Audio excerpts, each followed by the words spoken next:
तो आप काहे लिए हम लोग से पैसा मांग लिए? स्टूडेंट्स का पैसा किस लिए लिए लोग? इतना दिन का पैसा आप कहाँ कर रहे हैं? आपको आज तक वेंडर नहीं मिला तो किस काम के हैं आप? सामने आके कहिए ना कि हमारे पास वेंडर नहीं मिल पा रहा है, हम कैसे एग्जाम कंडक्ट करें। लेकिन 2 साल में आपने बिजनेस कर लिया है 9 अरब का। भैया बहुत होता है 9 अरब, कोई साधारण बात नहीं है। अब सरकारी निकम्मी है, जो आ गई वो भी निकम्मी है, जो गई वो भी निकम्मी है, और जो है वो भी निकम्मी है। इस बच्चे का तो अगर आप दर्द सुन लोगे तो कच्चे दिल वाले तो नहीं सुने, क्योंकि वो तो रो देंगे और उसके बाद वो सुन भी नहीं पाएंगे।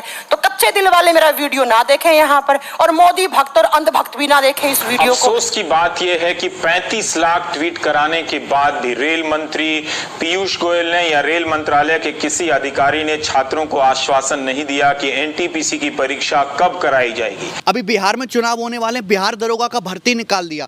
इससे पिछले सत्र के बिहार दरोगा का क्लियर नहीं हुआ, उनका रिजल्ट नहीं आया, और नया बिहार दरोगा का पेपर पहले ही निकाल दिया। क्यों? वो कि चुनाव आने वाला है, बच्चा खुश हो जाएगा, बिहार दरोगा का वैकेंसी निकला है। लेकिन ये भी तो समझो कि पेपर होगा नहीं 5 साल अगले, एग्जाम होगा नहीं। आप खुद सोचिए, अगर 2019 में इलेक्शन करा लिया जाए और उसको 3 साल बाद रिजल्ट दिया जाएगा तो कैसा लगेगा? नेता लोग को नहीं पता इन लोग को, लेकिन इन लोग को क्या है कि नॉमिनेशन के तुरंत इन सब लोग को पता होता है कि हमारा कब इलेक्शन का पीरियड है। लेकिन इन लोग को ये नहीं समझ में आता है कि स्टूडेंट की लाइफ के साथ खेलना एकदम घातक है, क्योंकि एक बार अगर युवा बिगड़ गया ना तो फिर संभालना मुश्किल है। तलवारों के साए पर इतिहास हमारा बनता है, जिस ओर जवानी चलती है उस ओर जमाना चलता है।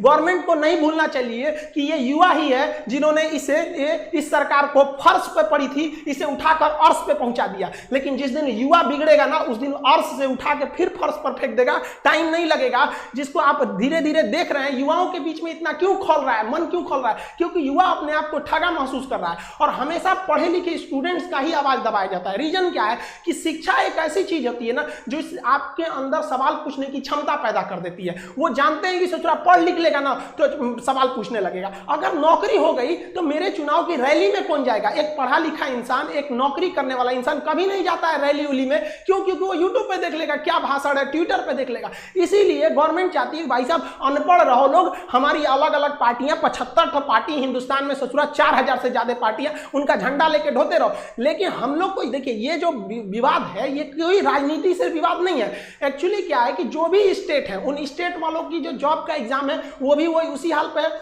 जो रेलवे है, एसएससी है, आईबीपीएस है। ये जो तीनों चीजें ये सेंट्रल गवर्नमेंट के अंडर में आती है। अब आप बताइए, अगर सेंट्रल गवर्नमेंट कोई अच्छा काम करती है तो गवर्नमेंट कहती है हमने किया, तो भाई गड़बड़ हुआ तो भी तो आप कहिए ना कि हमने गड़बड़ किया। ये क्या कि भाई अच्छा ठीक खराब हुआ तो हम नहीं किए। यहाँ पर आप ऐसे लोगों को जानबूझ कर दिया एसएससी, रेलवे, कि इन लोगों ने बेड़ा गर्क करके रख दिया। ये जो तीनों संस्था है ये टॉप रिक्रूटमेंट बॉडी है सब इन लोग का। इन लोग की वैकेंसी हम रिकॉर्डेड बता रहे हैं। मोदी जी ने भाषण में क्या कहा था कि हम हर साल 2 करोड़ जॉब लेंगे। ये हम अपने पास से तो नहीं बोल रहे हैं, उन्होंने ही बोला था, और इनका ही समर्थक इसी 2 करोड़ वैकेंसी की बात को लेकर युवाओं में एक उत्साह था कि अब हमें 2 करोड़ वैकेंसी देखने को मिलेगी। लेकिन आप गवर्नमेंट का ही डाटा देख के देखिए, हर साल वैकेंसी घटते जा रही है। जो 2014 में वैकेंसी एसएससी 16,000 दी थी, 2019 में 8,000 आ गया, आधा घट गया।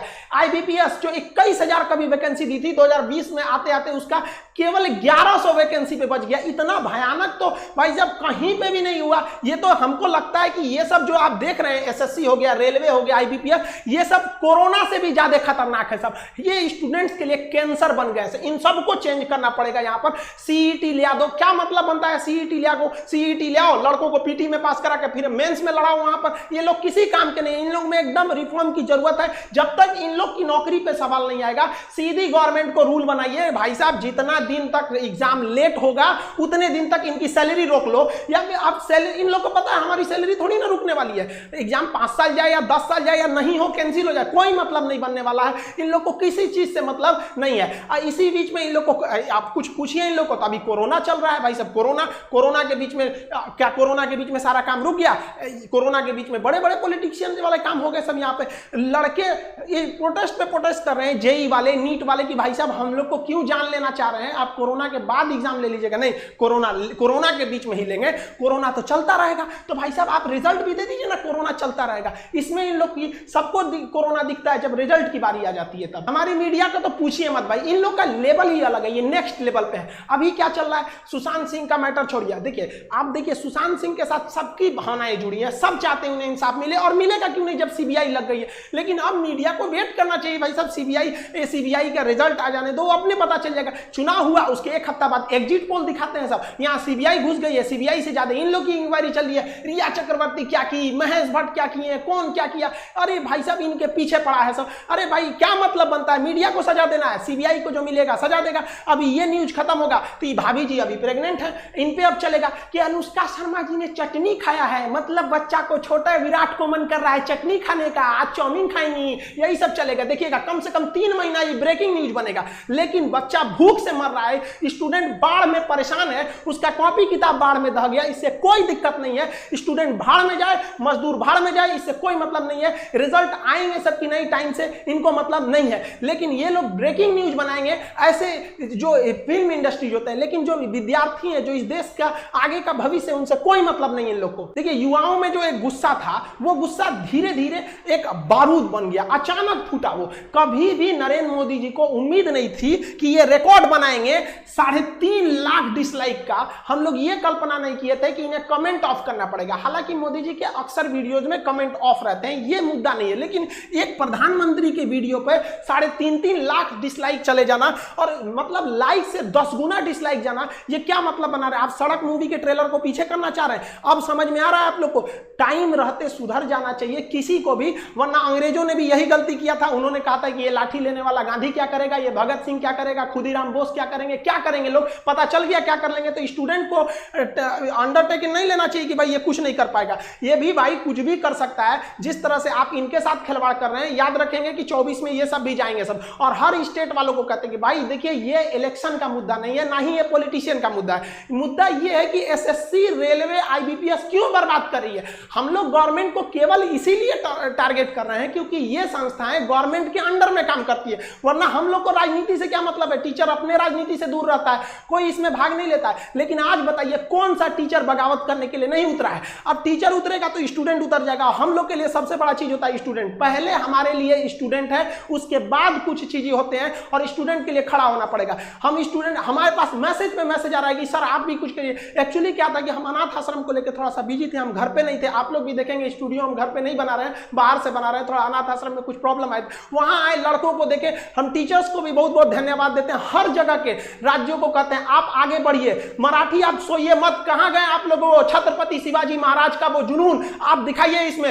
राजस्थान के राजपूतों उठो, याद करो अपना इतिहास, एक बार फिर क्रांति की जरूरत होती है। हरियाणा के जाटों को कहते हैं, जिस समय आपको आरक्षण लेना था, पूरी दुनिया देखी कि किस तरह आप लोगों ने सरकार के ऊपर चढ़ के अपनी बात मनवा ली। आज वो वक्त आ गया, आप क्या करेंगे आरक्षण को लेकर, क्या करेंगे रिजर्वेशन लेकर, जब आपके पास वैकेंसी ही नहीं रहेगी। हर जगह से एक एक राज्य को, यूपी बिहार आप लोग वालों के लिए तो या तो नौकरी करो या तो खेती करो, दूसरा कोई ऑप्शन ही नहीं बचा। किसी एक स्टेट की बात नहीं कर रहे हैं, हर स्टेट की बात उठाइए, क्योंकि जब हर स्टेट से बात उठेगी तब समझ में आएगा कि नहीं ये पॉलिटिकल मुद्दा नहीं है, क्योंकि हर स्टेट में अलग अलग गवर्नमेंट है। किसी एक जगह से अगर बात उठने लगेगी तो फिर इसे गवर्नमेंट कहेगी ये तो पॉलिटिकल स्टैंड है, ये किसी विपक्ष ने चालू किया होगा। लेकिन हर जगह से बात उठी, आप बताइए ना कौन सा स्टेट गवर्नमेंट है जो आपको टाइम से जॉब दे देता है, चाहे वो राजस्थान हो, गुजरात, महाराष्ट्र, मध्य प्रदेश, उत्तर में यूपी, बिहार, झारखंड, सब का तो यही हाल है। बंगाल से लेकर कहीं भी, किसको आप सही कहेंगे, किसको गलत कहेंगे। जब तक आप एक नहीं होंगे तब तक ये आपको बर्बाद करते रहेंगे सब। अगर आप गलती से बोल दिए ना हमें जॉब चाहिए, हम क्या चाहते हैं, हमको कुछ चाहिए, हमको बस लड़कों को जॉब दे दीजिए। भाई साहब उनका कितना बड़ा सपना होता है, 30-40 हजार की नौकरी चाहिए, उन्हें नहीं चाहिए आपकी तरह हेलीकॉप्टर, प्लेन और संसद भवन का वो बिल्डिंग नहीं चाहिए। वो बेचारा खुश हो जाएगा, केवल 30 से 40 हजार की नौकरी में खुश हो जाएगा, वो बस उसको दे दीजिए, इससे ज्यादा नहीं चाहिए। अगर कहिए ना तो लोग कमेंट करते हैं कि पहले जनसंख्या कंट्रोल करो, एंटी नेशनल हो गया, तुम गवर्नमेंट के खिलाफ बोल रहा है। अरे भाई हम क्या खिलाफ बोल रहे हैं, गवर्नमेंट ने खुद बोला था 2 करोड़ नौकरी देंगे। 2014 से लेकर 2020 के बीच में अगर आप 6 साल के बीच में देखेंगे तो 12 करोड़ नौकरी देना चाहिए। हमको क्या लगता है, गवर्नमेंट खुद नहीं कह सकती हम 12 करोड़ नौकरी दिए हैं। अगर गवर्नमेंट कहेगी ना अपने पुराना डाटा के हिसाब से कि हमने 2 करोड़ का वादा किया था, अगर केवल ये बात बोल देंगे ना तो इससे भयानक डिसलाइक चला जाएगा। अब हम क्या, भाई साहब जनसंख्या, हम मानते हैं जनसंख्या प्रॉब्लम है, तो गवर्नमेंट को किसने मना किया कि आप जनसंख्या नियंत्रण का कानून मत लाइए। 2 मिनट में 370 हट जाता है। जीएसटी जिसे कांग्रेस परेशान हो जाती है लागू कराते कराते, एक झटके में मोदी जी लागू कर देते हैं। नोटबंदी जैसे चीज पर कोई हाथ लगाना नहीं चाहता है, रातों रात नोट बदल जाता है। लेकिन आपको अगर जनसंख्या प्रॉब्लम है, रातों रात नियम लगाइए कि 2 से ज्यादा नहीं हो सकते। जनसंख्या जो प्रॉब्लम है वो है, लेकिन जो आज बच्चा पैदा हो रहा है वो 20 साल बाद नौकरी मांगेगा। लेकिन उनका क्या हो गया, जिनका डेट ऑफ बर्थ 1995 2000 के बीच में रहता है, ये लोग अभी जॉब मांग रहे हैं। इनकी समस्या नहीं है। हाँ वो भी जरूरी है, ये भी जरूरी है। कौन रोका है आपको, आप दोनों कीजिए, हम लोग आपके साथ हैं, कोई ना आपका विरोध करता है। आज तक आप आप इतिहास उठा के देखिए, किसी भी टीचर का आप वीडियो उठा के देखिए, उसके प्लेलिस्ट में जाइए, 2 साल 3 साल पुराना वीडियो देखिए, वो कभी नहीं कहेगा कि गवर्नमेंट खराब है। वो पढ़ाई से रिलेटेड बात करेगा, जहां आप अच्छे हैं अच्छा कहेगा, जहां आपकी नीतियां गलत है गलत कहेगा। चाहे किसी भी टीचर का देखिए, टीचर कभी राजनीति नहीं करता, लेकिन आज मजबूर कर दिया गया, मजबूर किया गया कि आप खड़े होइए। और शुक्र मनाइए सरकार की अभी कोरोना है, वरना लड़के सड़क पे नहीं उतरे हैं। वरना अगर ऐसा ही हाल रहा ना तो हम गारंटी देते हैं कि लड़के सड़क पे उतर जाएंगे, और नहीं उतरे ना तो हम लोग उतार देंगे। यहाँ पे हम गारंटी कसम खाते हैं भारत मां की, अगर नहीं सुधरा ना तो लड़कों को उतार दिया जाएगा सड़क पर।